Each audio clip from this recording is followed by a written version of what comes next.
Dalam video amatir warga terlihat pria tersebut sedang mengejar sejumlah kendaraan bermotor seorang diri.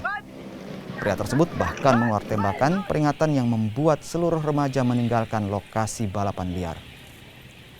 Kejadian ini pun sempat viral di media sosial. Sementara itu, pihak Polres Bau-Bau memastikan bahwa kepolisian Polres Bau-Bau memang sedang melakukan pengintaian terhadap pelaku pencurian yang bergabung di dalam kelompok remaja yang sering melakukan balapan liar. Meski begitu, polisi yang melakukan penembakan peringatan tetap akan diperiksa.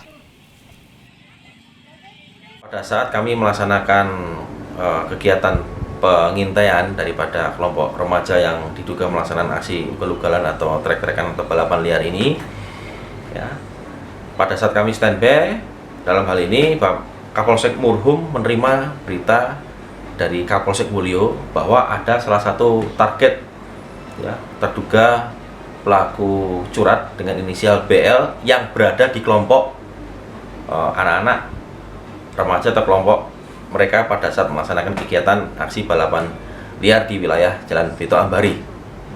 Nah, setelah kita lakukan penyisiran dan kemudian pada titik tersebut mereka mengendus keberadaan kita sebagai petugas yang berpakaian preman, dan di situ ada oknum BL, sekaligus ya kita melakukan pembubaran dan menggunakan senjata, salah satunya ya senjata laras pendek, dan mengeluarkan tembakan peringatan dengan peluru karet sebanyak 2 kali yang dilakukan oleh Kanit Patroli, Kanit Samapta, Polsek Murhum.